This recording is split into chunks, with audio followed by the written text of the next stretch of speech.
Voilà, c'est tout bon. À toi la parole, Salwa. Merci Corinne pour cette opportunité. Bonjour à tous, je me présente, Salwa Zoueri, coordinatrice du micro-projet Lutte contre l'aridité du milieu et la dégradation de la fertilité des sols dans la région Al-Faraïjia Amdoum Beja, portée par l'Association de développement intégré et durable dans le cadre du PROSOP. Ce micro-projet est divisé en deux phases de campagne. Et pour moi, j'ai eu l'occasion d'y travailler pendant la deuxième. Pour la présentation, je vais commencer par vous introduire un petit peu la zone d'intervention.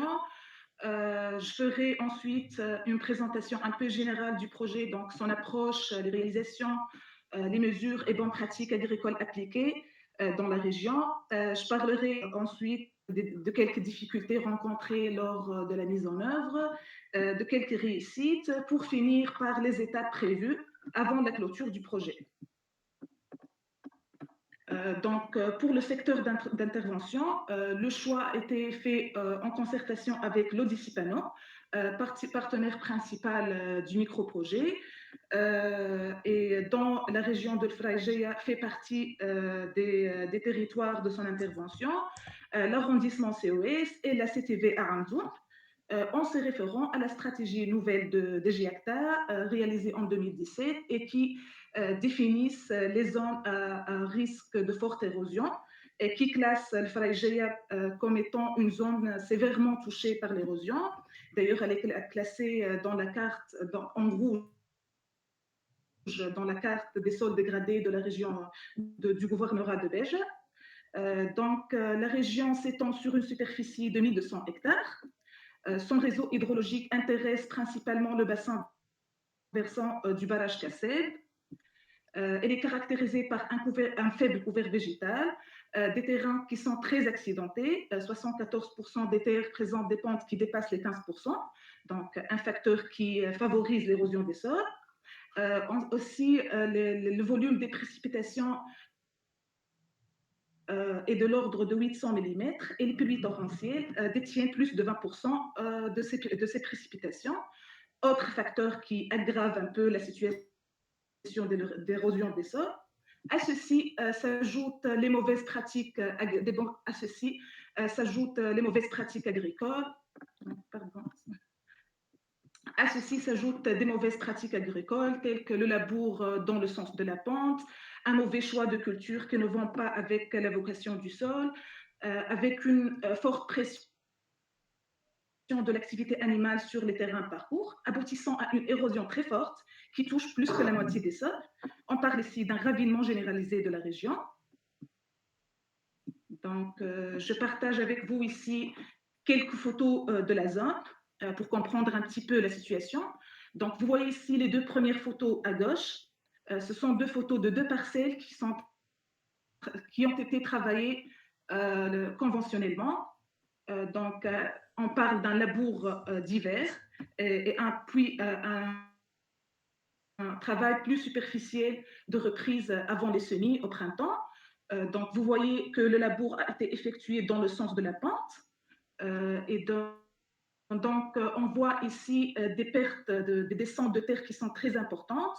Et là, ce qui se passe, on perd notre capital, notre matériel qui nous permet de produire. Donc, pour comprendre un peu la situation grave. Donc, les trois photos de milieu, on voit des couteaux érosifs qui viennent diviser parfois les parcelles, diviser carrément les parcelles en deux. Et pour les deux photos à droite, les deux photos à droite illustrent donc les pertes de sol qui sont entraînées par les ruissellements des eaux et qui affectent considérablement les pistes de production. Il faut bien sûr bouger un petit peu les lignes, il faut trouver des solutions. Et pour le projet, au niveau du micro-projet, on a essayé de développer les bonnes mesures et techniques de préservation du sol pour limiter cette érosion dans la région. C'est pas aussi évident, parce qu'il faut changer d'abord la mentalité. On a a commencé par la sensibilisation et le renforcement des capacités de la communauté cible par la vulgarisation des pratiques de gestion et de conservation des eaux et du sol, à travers des formations sur les bonnes pratiques agricoles. Donc, puis, on a travaillé, pour la mise en œuvre, on a travaillé sur deux axes. Premièrement, la réalisation des pratiques de gestion et de conservation du sol, des eaux et du sol, par l'ensemencement du SULA pendant la première campagne du projet, pour améliorer la fertilité du sol et le protéger contre l'érosion hydrique. Et puis, l'introduction de mélanges fourragers pendant la deuxième campagne du projet, pour améliorer les parcours, mais surtout pour confronter le surpâturage. Un deuxième axe de mise en œuvre qui est la promotion de l'agroforesterie via la plantation d'oliviers et pour la première et pour la deuxième campagne du projet pour réduire le ruissellement du surface et contrôler l'érosion hydrique, pour restaurer la biodiversité qui est en déclin et aussi pour diversifier les sources de revenus des petits exploitants et pour mieux les impliquer et les encourager, les motiver à s'impliquer dans la mise en œuvre des nouvelles bonnes pratiques du projet. Donc, en ce qui concerne le renforcement des compétences de la communauté cible, le premier axe qu'on a travaillé sur, donc on a commencé par une sensibilisation et une formation sur l'organisation communautaire qui a touché 60 bénéficiaires et avec un taux de participation des femmes de 42%.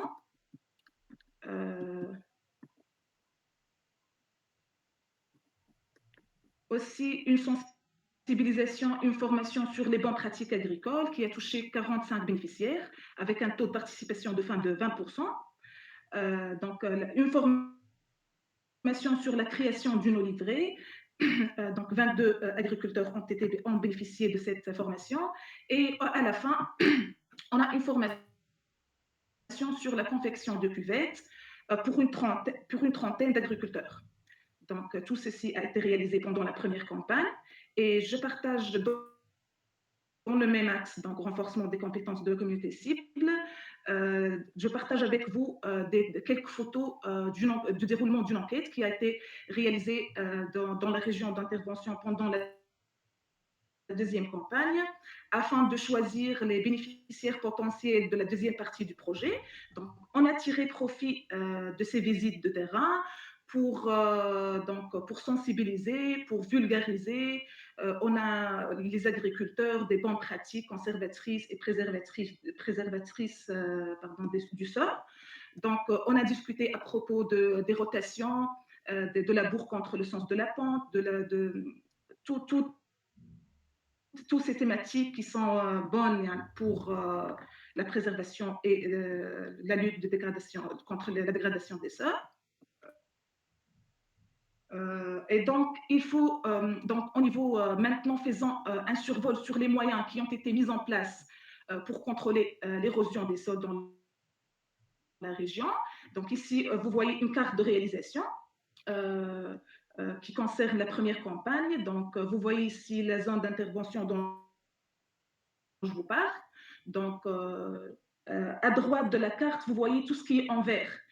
C'est les plants d'olivier c'est l'agroforesterie, ce sont les plants d'olivier qui ont été plantés. Tout ce qui est en rose, c'est l'amélioration des parcours, ce sont les parcelles de SULA. Et donc, concernant le premier paquet, qui est l'agroforesterie, fixation des terres érodées par la plantation d'oliviers, donc qui a été faite pendant les deux campagnes du projet. Pour la première campagne, je partage avec vous quelques photos des travaux réalisés, donc traçage et piquetage, préparation des trous, puis la plantation des oliviers et leur protection. Donc, cette plantation a été effectuée sur une superficie de 14,2 hectares et 48 agricultrices et agriculteurs ont bénéficié des plans. Donc, pour la deuxième campagne, donc, restant sur le même paquet, la même mesure, la même bonne pratique, fixation des terres érodées par la plantation d'oliviers, mais pour la deuxième campagne, donc on a effectué les mêmes travaux, donc traçage, piquetage, préparation des trous, plantation et protection, donc avec une petite différence qui est donc la préparation des trous pendant la deuxième campagne, donc je reviens, a été effectuée, a été mise en charge par l'association. Donc, vous voyez ici la préparation des trous par le tractopelle. Mais pour la deuxième campagne, donc, on a essayé d'autonomiser un peu les agriculteurs. Les préparations des trous sont effectuées par les agriculteurs eux-mêmes. Donc, pendant la deuxième campagne, on a planté 10 hectares et 39 agricultrices et agriculteurs ont bénéficié des plants d'olivier. Donc, autre bonne pratique est l'amélioration des parcours. Donc, pendant la première campagne, on a l'amélioration des parcours par l'ensemencement de Sula. Donc, vous voyez ici une parcelle de Sula. Donc, on a 29 bénéficiaires. L'ensemencement a été fait sur une superficie de 12,5 hectares avec un taux, de participation des femmes de 17%. Donc, pour la deuxième campagne, on a changé. Donc, c'est pas dessus là. Donc, on a fait l'amélioration des parcours par l'introduction de mélanges fourragers Bessavoine Tritica. Donc, vous voyez ici l'opération de semis et vous voyez une parcelle de mélange fourragé, une photo de parcelle de mélange fourragé qui a été récemment prise. Donc, pardon. Donc, on a 8 bénéficiaires pour cette campagne. Donc, 8 bénéficiaires ont reçu le mélange fourragé et donc, le semis a été effectué sur une surface de 5,3 hectares avec un taux plus ou moins respectable de fin de 37%. Donc, et pour les sols dégradés, on voit que c'est pratique de permettre véritablement donc, de réaméliorer le fonctionnement global du sol, à la fois en infiltration, mais aussi en rétention d'eau. Donc, le sol va retenir plus d'eau qui sera disponible pour les plantes cultivées. Donc, en cela, on a une amélioration aussi sur la gestion quantitative de l'eau, et ceci, moyennant le terrassement de 900 cuvettes en terre au pied des plantations par l'appui de l'arrondissement COS de Amdou.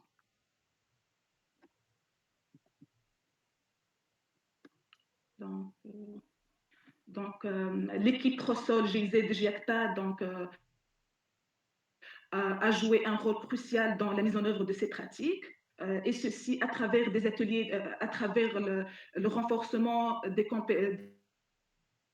capacités de l'association, le suivi et l'appui de l'association. Donc, et ceci à travers des ateliers de formation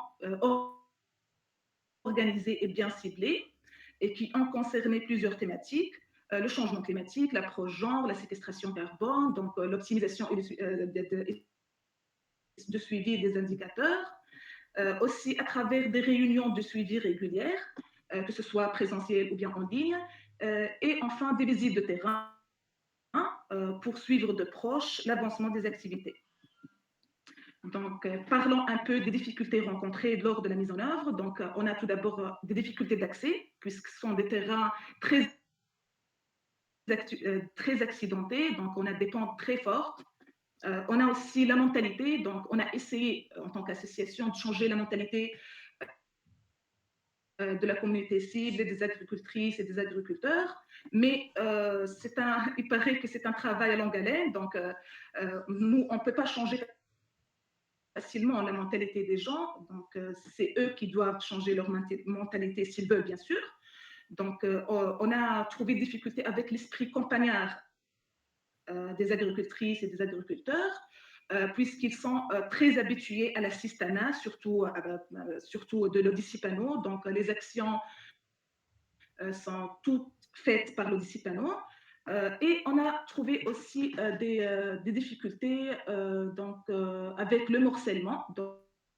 Donc, on donc les agricultrices et les agriculteurs sont quand même convaincus que le labour dans le sens de la pente euh, provoque des descentes de terre, des pertes de terre, donc de pertes de productivité, etc.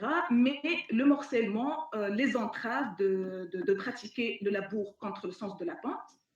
Donc, mais malgré tout ça, on a réussi à autonomiser les agriculteurs. Comme j'ai parlé dans les diapos précédents, donc on a pris en charge tous les travaux pendant la première campagne, mais on a essayé d'impliquer les agriculteurs pendant la deuxième campagne pour garantir un peu la durabilité du projet et des bonnes pratiques agricoles qu'on a introduites dans la région. Donc, et on a réussi aussi à introduire le mélange fourragé Bess-Avoine triticale, qui est une sorte d'innovation dans la région.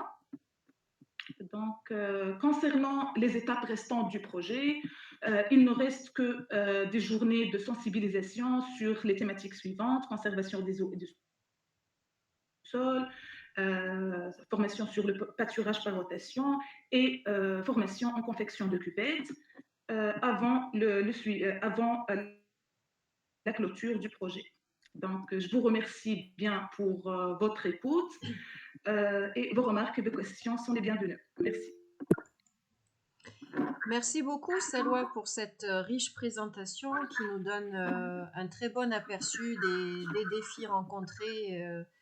Bon, certaines difficultés se répètent et j'aimerais bien qu'on en parle un petit peu. Mais j'ai vu que Slim a levé la main et je lui laisse la parole s'il veut poser une question. Et ensuite, Monsieur Fawzi Chokri.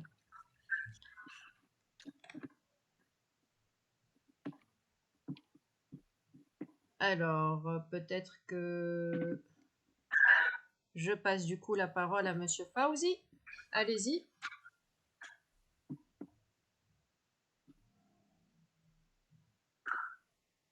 Bonjour. Bonjour. Bonjour. Je félicite. Bonjour, je félicite l'association à travers Demoiselle Salwa pour la présentation. Bon, je me présente, je suis le directeur régional de l'Agence foncière agricole de Sfax et j'ai travaillé avec le projet ProSol dès le début depuis 2 ans pour voir un peu le fruit et je suis en train de voir un peu le fruit de notre étude avec GIZ. Donc, juste un petit point pour les contraintes que vous avez présentées, c'est effectivement le morcellement, c'est un problème très important et qui empêche la réalisation des plusieurs objectifs du projet du ProSol. Donc, une des solutions qu'on a envisagé avec mes collègues de l'Agence foncière agricole, c'est le côté remembrement, c'est-à-dire faire des essais sur le remembrement de quelques parcelles pour augmenter la taille moyenne de l'exploitation. Ça, c'est un point très important parce que les petites parcelles, comme est indiqué dans la présentation, le morcellement empêche la durabilité de ces actions-là. Donc, juste, j'ai présenté cette remarque et félicitations une autre fois pour l'association qui fournit un travail de sensibilisation très, très important. Donc, merci beaucoup et bonne continuation. Oui, merci Monsieur Fawzi pour cette remarque. C'est vrai que le morcellement, ça reste, enfin, c'est une tendance qui s'accentue. Je ne sais pas si, enfin, j'essaye de réfléchir moi aussi sur cet axe qui nous touche un peu tous dans nos actions et qui pose surtout la question de la gestion en commun du territoire. Peut-être ça n'implique pas de cesser ce morcellement dans le sens où bon, la propriété privée, le cadastre des terres, c'est difficile de lutter contre. mais ça n'empêche pas forcément une vision partagée du territoire et de revenir à une certaine gestion commune des terres pour certains travaux, pour certaines ressources comme l'eau, ou voilà la gestion des pâturages et la régénération des sols à l'échelle du territoire. En tout cas, c'est une piste qu'on a essayé de poursuivre dans notre micro-projet à l'ombre du palmier et dont j'aurai l'occasion de vous parler la semaine prochaine. D'autres questions, d'autres réactions sur la présentation de Selwa?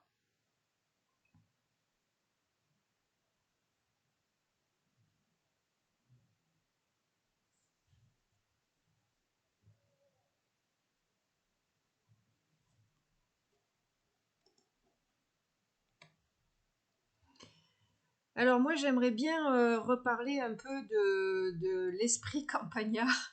J'ai bien aimé cette façon de l'appeler. Il y a beaucoup de remarques à ce sujet sur le monde rural et puis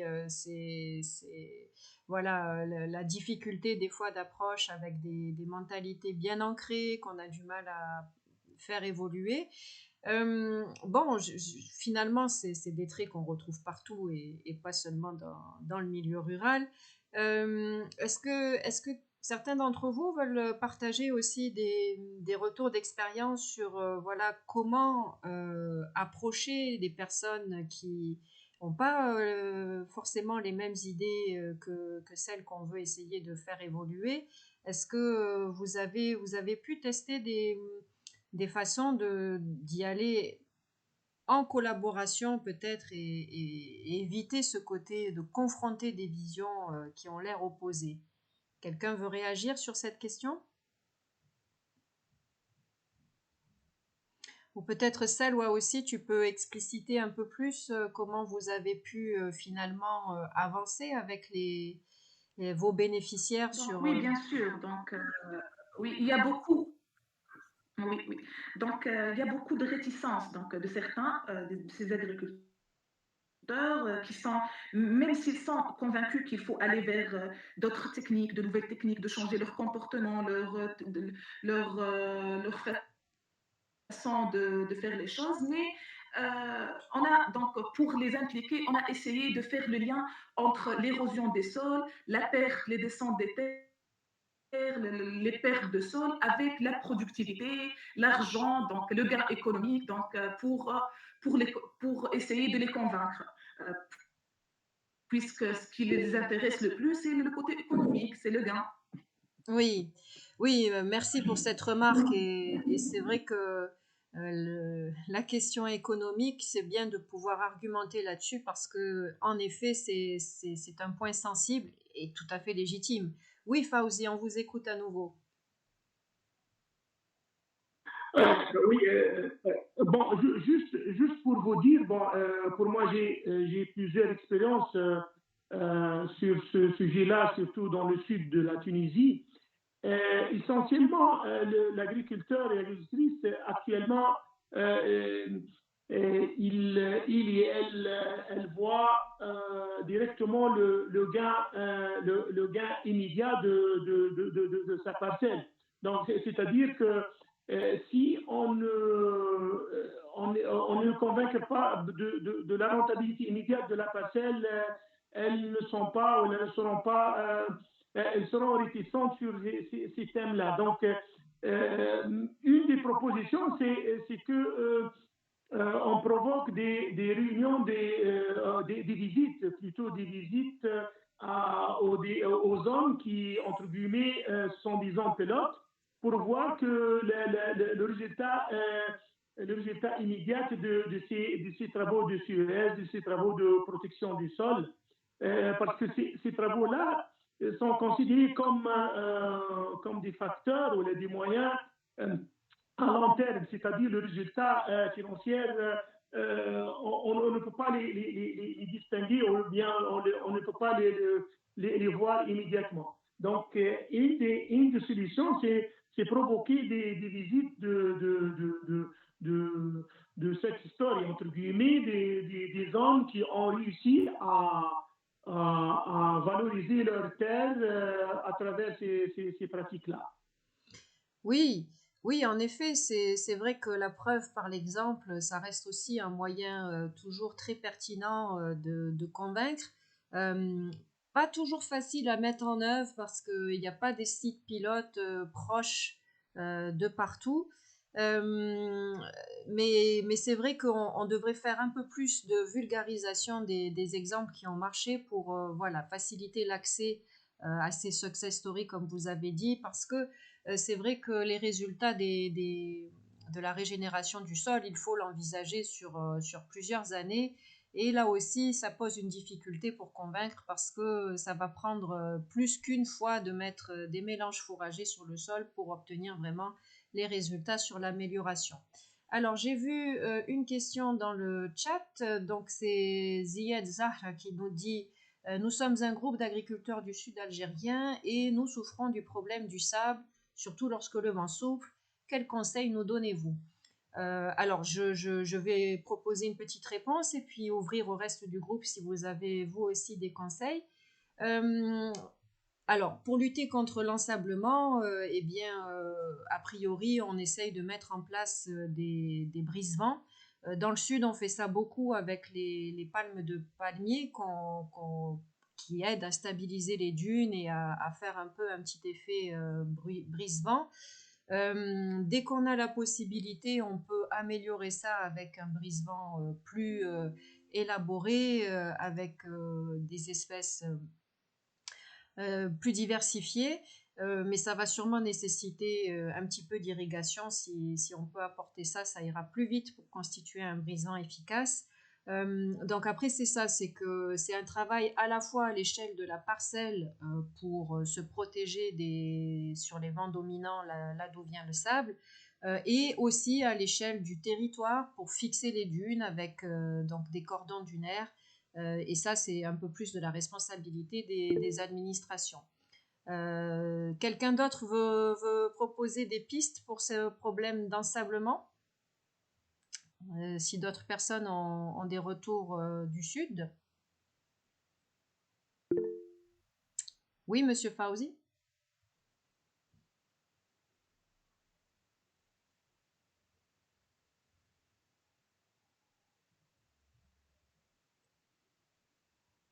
Alors, votre micro est toujours fermé. Si vous voulez prendre la parole, c'est à vous, Monsieur Fauzi. Je m'excuse. Voilà. Donc, on a travaillé avec les Algériens dans plusieurs wilayats en Algérie en 2017-2018 sur ce problème-là. Bon, il y a bien sûr, il y a des régions en Algérie que seulement l'État peut intervenir parce qu'il y a plusieurs facteurs qui peuvent intervenir dans la lutte contre la désertification. Donc, s'il il peut préciser le lieu exact de ce site qu'il est en train de parler. Donc, on peut le guider un peu parce que, comme vous avez dit, il y a des moyens de lutter contre la désertification à l'échelle parcelle, à l'échelle zone locale et à l'échelle régionale. Donc, ça, c'est une question un peu vague. Mais si on peut donner quelques pistes, donc à la parcelle, on peut planter les palmes sèches, surtout les palmes sèches, parce que les palmes sèches, elles protègent les cultures, elles protègent un peu les cultures à la parcelle. Mais en Algérie, on parle plutôt de la protection du territoire et non pas à la parcelle. Donc c'est un effort de collaboration entre les autorités locales et les citoyens ou bien les associations qui travaillent dans sur ce sujet-là. Voilà. Oui, oui, exactement. On en revient à cette question de la gestion en commun des territoires. Certains problèmes, comme voilà celui de l'ensablement, on ne peut pas toujours intervenir à sa propre échelle. On a besoin que le territoire, avec ses communautés, ses responsables, se mobilisent pour mettre en place des solutions durables dont tout le monde va bénéficier. Euh, D'autres questions, d'autres retours d'expérience, alors pas seulement sur le projet de l'association Hadid présenté aujourd'hui, mais j'avais envie qu'on prenne aussi du temps pour vous écouter, vous, chers auditeurs. Est-ce que vous voulez partager vos propres retours d'expérience sur vos problématiques ou sur vos expériences? On vous écoute.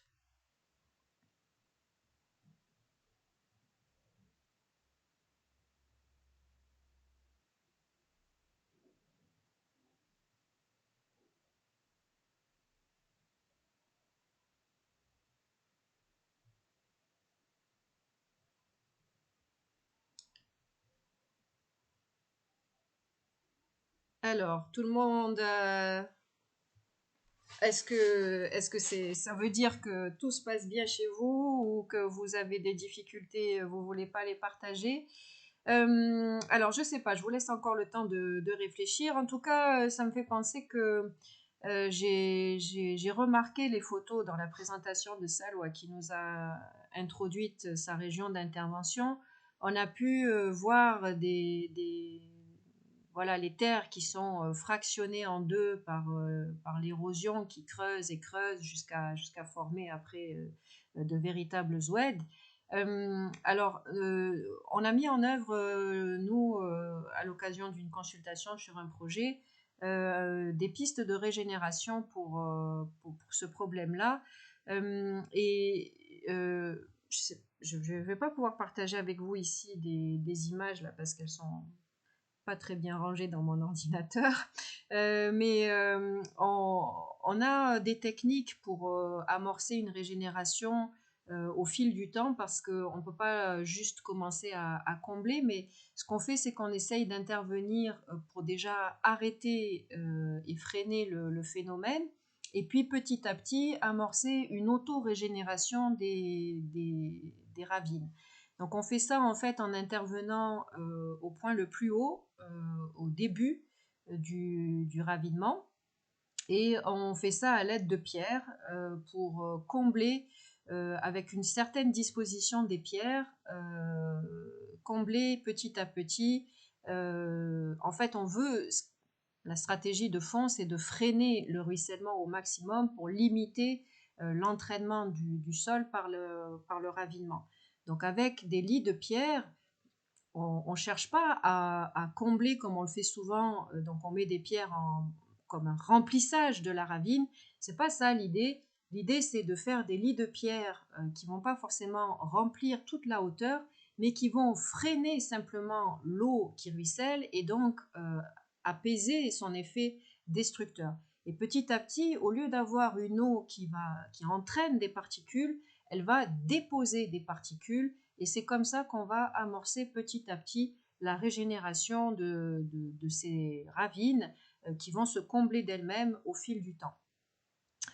Est-ce que c'est une technique que vous connaissez, celle dont je viens de parler? Est-ce que vous avez déjà mené des actions similaires pour intervenir sur ce ravinement important dans les parcelles? Corinne, vous parlez des gabions ou bien des cordons pierreux? Oui, c'est ni l'un ni l'autre en fait. Oui, donc c'est pas tout à fait des gabions. Moi, j'ai entendu pierre. Oui, Ah, donc bon, on combine évidemment plusieurs techniques sur la totalité de la ravine parce qu'on n'intervient pas de la même façon à différents endroits selon la taille et selon la profondeur de la ravine. Mais ce dont je parlais, oui. ce sont des lits de pierre qui sont pas donc comme des cordons. Les cordons, c'est des ouvrages qu'on fait en courbe de niveau à des échelles plus grandes du paysage. Et ce ne sont pas non plus des gabions qui vont, eux, rejoindre les deux rives de la ravine avec donc des pierres enchâssées dans un grillage. Ces lits de pierre, ils interviennent à d'autres endroits. Et la fonction, c'est pas de bloquer le flux, mais plutôt de le ralentir. Donc, je pourrais partager avec vous des photos et puis, mais voilà, j'ai pas du coup, je m'étais pas préparée à ça pour cette séance avec vous, donc je les ai pas sous la main. Mais ça a été diffusé sur notre page Facebook si vous avez la patience de rechercher dans l'historique. Alors, quelqu'un veut intervenir ou partager ses retours d'expérience sur ces problèmes de grosse érosion avec ravinement massif dans les terres? Est-ce que vous avez mené des travaux pour lutter contre ce phénomène?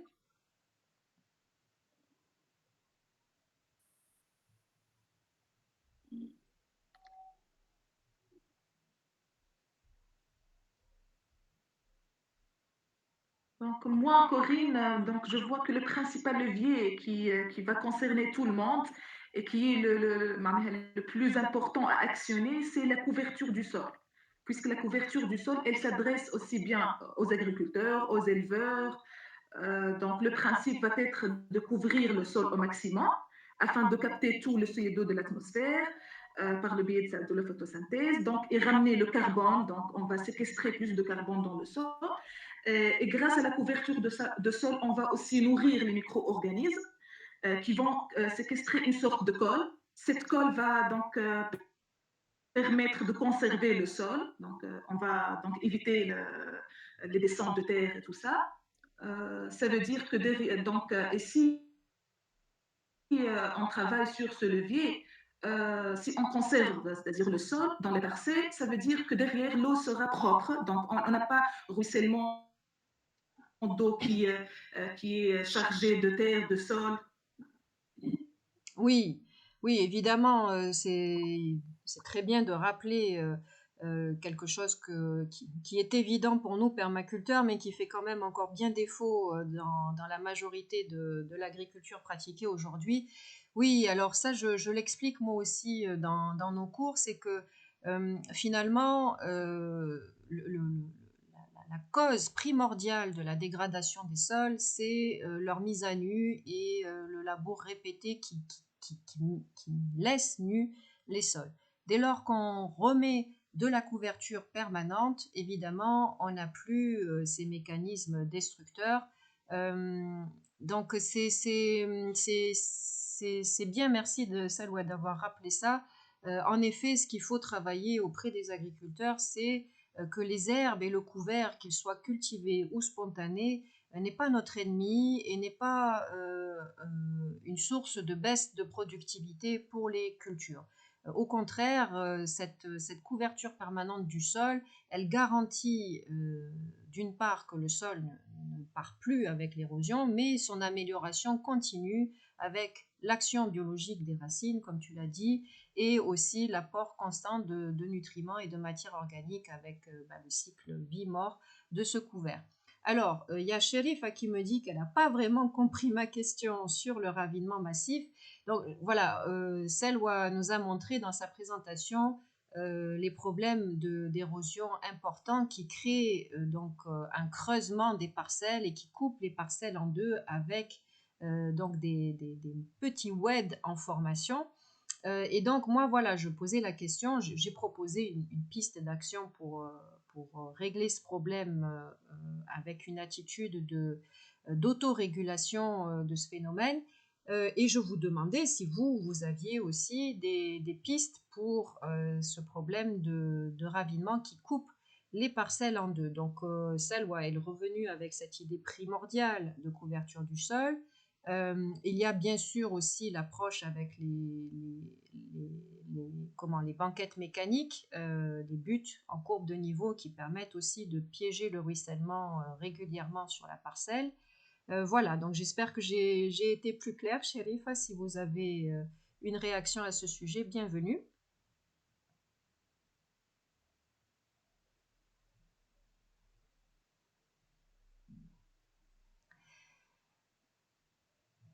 Alors, est-ce que vous avez envie de poser d'autres questions qui sont peut-être en relation avec les webinaires précédents? On n'a pas toujours eu beaucoup de temps pour vous laisser la parole et justement, je voulais profiter de cette fin de semaine pour vous laisser ce temps.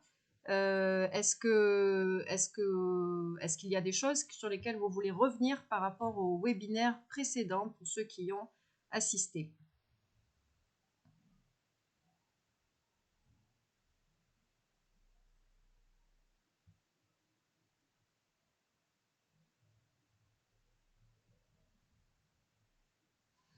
Alors, il y a Chérif à qui nous a répondu que oui, il faut introduire la technique adéquate, surtout à l'échelle de la parcelle pour éviter le ravinement.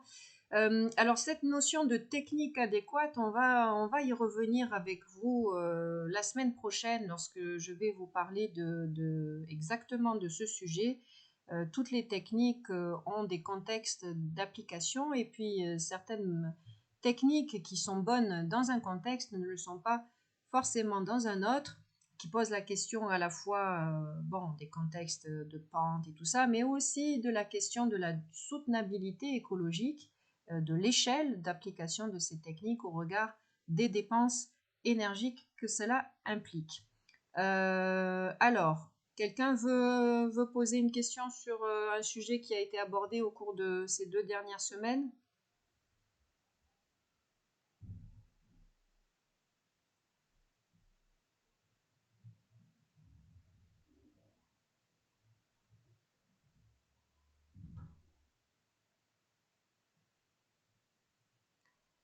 Apporter un complément peut-être issu de votre propre expérience?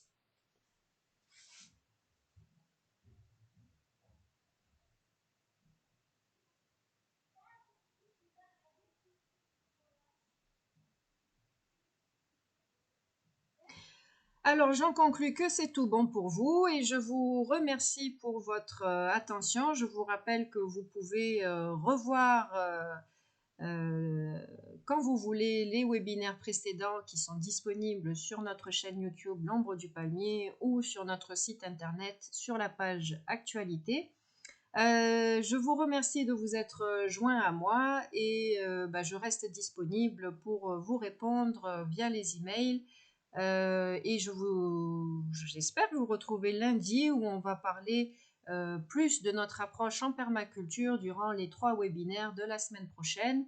Ce sera l'occasion pour moi de repréciser un peu le concept global de permaculture. Il y en a qui se sont posé la question sur c'est quoi la différence entre agrologie et permaculture. J'aurai l'occasion d'expliciter tout ça et puis de rentrer un peu plus dans le détail de notre approche pour aider à la régénération des sols, que ce soit à l'échelle de la parcelle ou à l'échelle du territoire. Merci à tous et je vous souhaite une bonne fin de journée.